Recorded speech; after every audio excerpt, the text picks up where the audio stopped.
Esteem എടവണ്ണപ്പാറയിൽ നിന്ന് ബാംഗ്ലൂർ പോകുന്നതാണ്. എന്താ ലുക്കില്ലേ, ഒരു രക്ഷയില്ലല്ലോ ലുക്കാണ്. എടവണ്ണപ്പാറയിൽ നിന്ന് കോഴിക്കോട് കുറ്റ്യാടി വഴി കൂത്തുപറമ്പ് ഇരിട്ടി മൈസൂർ ബാംഗ്ലൂരാണ് കേട്ടോ ഇവരുടെ റൂട്ട് വരുന്നത്. എന്തായാലും പൊളി വൈബനല്ലേ വണ്ടി കാണാൻ. അപ്പൊ നമുക്ക് ഇവർ ഓടുന്നതിന് മുമ്പ് നമുക്ക് കിട്ടിയതാണ്. ഇന്നലെ 30-ാം തീയതി മുതലാണ് ഇവർ ഓടിയത്. ഇന്നലെ എടവണ്ണപ്പാറയിൽ 2 ബസ്സുകൾ ഒന്നിച്ചുണ്ടായിരുന്നു. ആ സമയത്ത് നമ്മൾ എടുത്തൊരു വീഡിയോ ആണ്. ഇന്നലെ ഉള്ളൊന്നൊരു രക്ഷയില്ലേ, ലുക്ക് തന്നെ കേട്ടോ, സീറ്റൊക്കെ ഉണ്ടല്ലേ പൊളി. ആദ്യമായിട്ടാണ് ഒരു നൈറ്റ് സർവീസ് വണ്ടി, പുത്തൻ വണ്ടി നമുക്ക് ഇങ്ങനെ കിട്ടുന്നത്, അതായത് ഓടുന്നതിന് മുമ്പേ നമുക്ക് കിട്ടുന്നത് കേട്ടോ. എന്തായാലും നമ്മൾ വന്ന ഒരു വീഡിയോ കാര്യങ്ങളൊക്കെ എടുത്ത് നമ്മളടുത്ത് ഒരുപാട് സുഹൃത്തുക്കൾ പറഞ്ഞിട്ടുണ്ടോ എസ്റ്റീമിന്റെ പുത്തൻ വണ്ടിയുടെ അതിന് വീഡിയോ എടുക്കണം. ഇതിന്റെ മോലാളി തന്നെ കറതീർന്ന ഫുട്ബോൾ ഭ്രാന്തനാണ്. കാരണം ഒരു വണ്ടി ക്രിസ്ത്യാനോ ആണെങ്കിൽ മറ്റേ വണ്ടി ലയണൽ മെസ്സിയാണ് കേട്ടോ. എന്തായാലും ഇതാണ്ടല്ലേ വാഷിങ്ങിലാണ് കേട്ടോ, ഒരു ക്ലീൻ ചെയ്തുകൊണ്ടിരിക്കുകയാണ് വണ്ടി. അപ്പോൾ നമ്മൾ അതിന്റെ ഇടയിൽ വന്നിട്ടാണ് വീഡിയോ എടുത്തത്. അതുകൊണ്ട് ജീവനക്കാരും കാര്യങ്ങളൊക്കെ തിരക്കിലും കാര്യങ്ങളാണ് നമ്മൾ ജീവനക്കാരെ ഒന്ന് കാണിക്കുന്നത് കേട്ടോ. ഞാനതാ ഇതിന്റെ കണ്ടില്ല, ഇത് 2ാമത്തെ വണ്ടിയാണ്.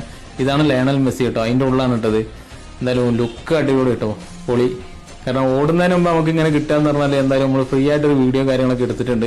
പിന്നെ ബാക്കി ഇതിന്റെ ഡീറ്റെയിൽ വീഡിയോ കാര്യങ്ങളൊക്കെ ആയിട്ട് എന്തായാലും ഉടനെ അടുത്തൊരു വീഡിയോ നമ്മൾ ചെയ്യുന്നതാണ് കേട്ടോ. എന്തായാലും ഇതിന്റെ ബുക്കിംഗ് നമ്പറും കാര്യങ്ങളൊക്കെ നമ്മൾ ഇതിൽ കൊടുക്കുന്നുണ്ട്.